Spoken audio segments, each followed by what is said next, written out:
নমস্কাৰ আপোনালোক সকলোকে পুনৰবাৰ স্বাগতম নস্মাই মজিদ বন্ধুসকল লগতে চাওক আজি সন্ধিয়াৰ 7টা গুৰুত্বপূৰ্ণ খবৰ। প্ৰথমটো খবৰ, সোণাপুৰৰ উচ্ছেদস্থলীত উত্তপ্ত পৰিস্থিতি, কংগ্ৰেছ প্ৰতিনিধি যোৱাৰ পিছতে উত্তেজনা, স্থানীয় দল সংগঠনৰ সৈতে কংগ্ৰেছৰ বাক বিতণ্ডা।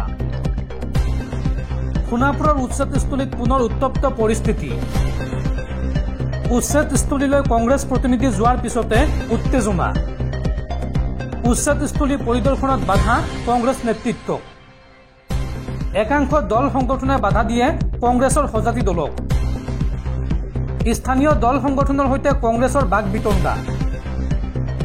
উচ্ছেদস্থলীলৈ গৈছিল কংগ্ৰেছৰ বিধায়ক জাকিৰ হুছেইন চিকদাৰ, শিৱামণি বৰা, ৱাজেদ আলী চৌধুৰী, নুৰুল হুদা, এইসকল লোক গৈছিল উচ্ছেদস্থলীলৈ। লগতে উচ্ছেদস্থলীলৈ গৈছিল মীৰা বৰঠাকুৰকে ধৰি কেইবাজনো কংগ্ৰেছ নেতাকৰ্মী। পৰৱৰ্তী খবৰ, অসম অলিম্পিক সন্থাৰ সভাপতিৰূপে বিনা প্ৰতিদ্বন্দ্বিতাৰে জয়ী হ'ল কেন্দ্ৰীয় মন্ত্ৰী সৰ্বানন্দ সোণোৱাল। 22 ছেপ্টেম্বৰত ডিব্ৰুগড়ত অনুষ্ঠিত হ'ব অসম অলিম্পিক সন্থাৰ নিৰ্বাচন, কিন্তু সভাপতি আৰু সহকাৰী সাধাৰণ সম্পাদকৰ বাবে অনুষ্ঠিত নহয় নিৰ্বাচন। পৰৱৰ্তী খবৰ, হিমন্ত চৰকাৰ সংখ্যালঘুক হত্যা কৰা চৰকাৰ, সংখ্যালঘুৰ তেজ ভাল পায় মুখ্যমন্ত্ৰী হিমন্ত বিশ্ব শৰ্মাই। অসমৰ ইতিহাসত কলা চিয়াহীৰে লিখা থাকিব মুখ্যমন্ত্ৰী হিমন্ত বিশ্ব শৰ্মাৰ নাম। হিমন্ত চৰকাৰৰ বিৰুদ্ধে এইদৰে গৰজি উঠিল আমচুৰ সভাপতি ৰেজাউল কৰিম চৰকাৰ। হিমন্ত চৰকাৰ সংখ্যালঘুক হত্যা কৰা চৰকাৰ, সংখ্যালঘুৰ তেজ ভাল পায় মুখ্যমন্ত্ৰী হিমন্ত বিশ্ব শৰ্মাই।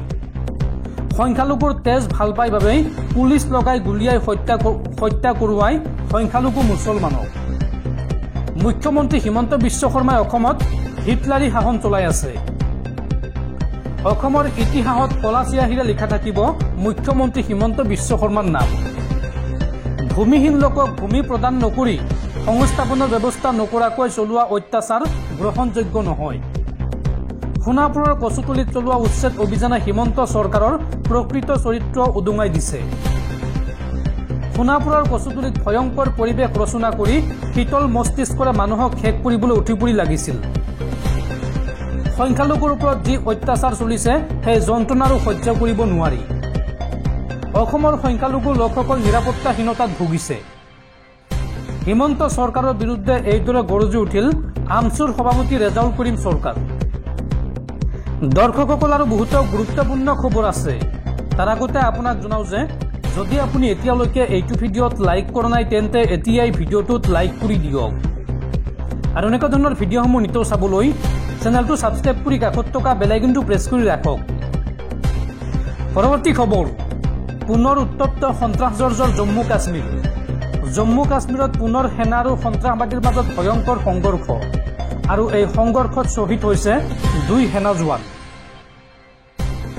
জম্মু কাশ্মীৰত সেনা আৰু নিষিদ্ধ ঘোষিত সংগঠনৰ মাজত পুনৰ সংঘাত আৰু এই ঘটনাত শ্বহীদ হৈছে 2 ভাৰতীয় সেনা জোৱান।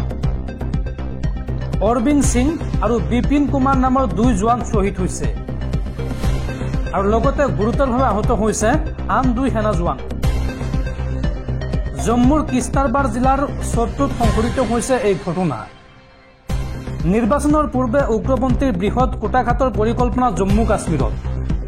সেয়েহে জম্মু কাশ্মীৰত বৰ্তমান অধিক বৃদ্ধি কৰা হৈছে নিৰাপত্তা ব্যৱস্থা বা নিৰাপত্তা বাহিনী মোতায়েন কৰা হৈছে। পৰৱৰ্তী খবৰ, ৰাজ্য কঁপাই যোৱা চাবুৱাৰ মাধুৰ্য বৰুৱাৰ হত্যাকাণ্ডৰ মূল অভিযুক্তক গ্ৰেপ্তাৰ।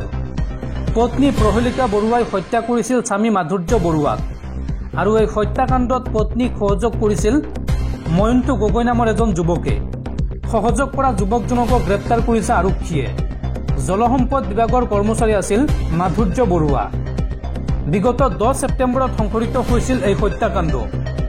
নৃশংসভাৱে হত্যা কৰা হৈছিল মাধুৰ্য বৰুৱাক।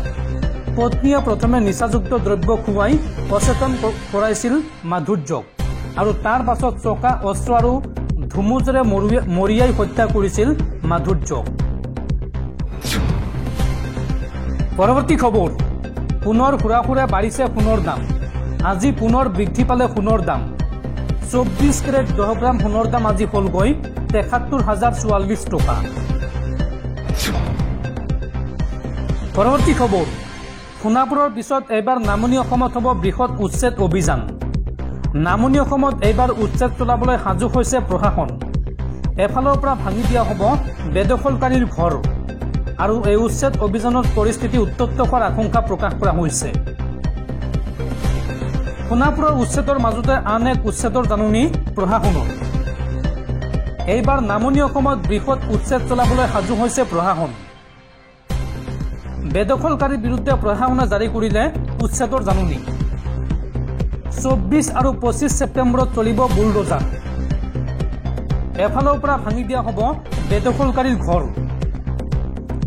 গোৱালপাৰাৰ লক্ষীপুৰ বৃহৎ সংৰক্ষিত বনাঞ্চলত এইবাৰ চলিব উচ্ছেদ অভিযান আৰু এই উচ্ছেদ অভিযানত পৰিস্থিতি উত্তপ্ত হোৱাৰ আশংকা প্ৰকাশ কৰা হৈছে, যাৰ বাবে সষ্টম হৈ পৰিছে আৰক্ষী প্ৰশাসন। পৰৱৰ্তী খবৰ, কেন্দ্ৰীয় চৰকাৰৰ বৃহৎ ঘোষণা। দুৰ্গা পূজাৰ সময়তে লাভ কৰিব পিএম কিষাণ সন্মান নিধিৰ 18 নম্বৰ কিস্তিৰ ধন আৰু এই ধন লাভ কৰিবলৈ শীঘ্ৰেই কৰক এই কাম, অন্যথা আপুনি নাপাব ধন। পিএম কিষাণ সন্মান নিধিৰ 18 নম্বৰ কিস্তিক লৈ আহিছে ভাল খবৰ। অক্টোবৰ মাহত 18 নম্বৰ কিস্তিৰ ধন সোমাব পাৰে কৃষকৰ বেংক একাউণ্টত। দুৰ্গা পূজাৰ সময়তে লাভ কৰিব পিএম কিষাণৰ ধন আৰু ইতিমধ্যে কৃষকৰ বেংক একাউণ্টত সোমাইছে 17 নম্বৰ কিস্তিৰ ধন। হিতাধিকাৰীৰ বেংক একাউণ্টত পোনপটীয়াকৈ সোমাব এই ধন আৰু ধন মোকলাই দিয়াৰ পূৰ্বে আপুনি আপডেট কৰক আপোনাৰ বেংক একাউণ্ট। এই ধন পাবলৈ আপুনি কৰিব লাগিব এটা বিশেষ কাম। কি কাম কৰিব লাগিব চাওঁ আহক। এই কাম নকৰিলে আপুনি নাপাব কৃষক সন্মান নিধিৰ ধন। আগন্তুক কিস্তিৰ ধন পাবলৈ হ'লে আপুনি KYC কৰাটো বাধ্যতামূলক। পিএম কিষাণ এপৰ জৰিয়তে আপুনি কৰিব পাৰিব KYC অথবা অনলাইনত পিএম কিষাণৰ যি অফিচিয়েল ৱেবছাইট, সেই ৱেবছাইটৰ জৰিয়তেও KYC আপডেট কৰিব পাৰিব আৰু লগতে আপোনাৰ ওচৰৰ CSC চেণ্টাৰত গৈও কৰিব পাৰিব KYC। KYC সম্পূৰ্ণ কৰিবলৈ আহ্বান কৰিছে কেন্দ্ৰীয় চৰকাৰে। পৰৱৰ্তী খবৰ, বিজেপিত যোগদান কৰা মুছলমান অত্যাচাৰৰ বলি নহয়। বিজেপিৰ কাৰ্ড থাকিলে কোনেও বাংলাদেশী বুলি চলাব নোৱাৰিব অত্যাচাৰ। অসমৰ এগৰাকী বিজেপি নেতাই মুছলমানসকলক দিলে এই গেৰাণ্টি। বিজেপিত যোগদান কৰা মুছলমান নিৰ্যাতনৰ বলি নহয়। বিজেপিৰ কাৰ্ড থাকিলে কোনেও বাংলাদেশী বুলি অত্যাচাৰ কৰিব নোৱাৰিব। বিজেপিৰ কাৰ্যকৰ্তাই সুৰক্ষা দিব বিজেপিত যোগদান কৰা মুছলমানক। উজনি অসমতো কোনো চিন্তাৰ কাৰণ নাথাকিব বিজেপিত যোগদান কৰা মুছলমানক। বিজেপি নেতাই দিলে এই গেৰাণ্টি। বিজেপি নেতা তথা সংখ্যালঘু উন্নয়ন বৰ্ডৰ অধ্যক্ষ হবিব মহম্মদ চৌধুৰীৰ এই মন্তব্য। পৰৱৰ্তী খবৰ, অৱশেষত জেলৰ পৰা ওলাল দিল্লীৰ মুখ্যমন্ত্ৰী অৰবিন্দ কেজৰিৱাল আৰু জেলৰ পৰা ওলাই বিজেপিক হুংকাৰ অৰবিন্দ কেজৰিৱালৰ। অৰবিন্দ কেজৰিৱালে মন্তব্য কৰি কয় যে আজি 100 গুণ শক্তি মোৰ বৃদ্ধি হ'ল আৰু বিভাজনকাৰী শক্তিৰ বিৰুদ্ধে মই সদায় যুঁজি যাম। মুকলি আকাশৰ তললৈ ওলাই আহি বিজেপিক হুংকাৰ অৰবিন্দ কেজৰিৱালৰ। অৰবিন্দ কেজৰিৱালে কয় যে আজি 100 গুণ শক্তি মোৰ বৃদ্ধি হ'ল। জেলৰ পৰা ওলাই এই মন্তব্য কৰিছে অৰবিন্দ কেজৰিৱালে।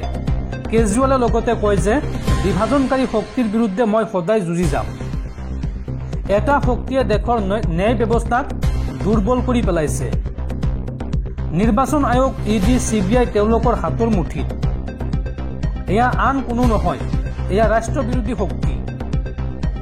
নাম নোলোৱাকৈ এইদৰে বিজেপিক সমালোচনা অৰবিন্দ কেজৰিৱালৰ। উল্লেখযোগ্য যে 171 দিনৰ পিছত আজি জামিন লাভ কৰিলে অৰবিন্দ কেজৰিৱালে আৰু জামিন লাভৰ পিছতে সমৰ্থকৰ মাজলৈ হুংকাৰ অৰবিন্দ কেজৰিৱালৰ।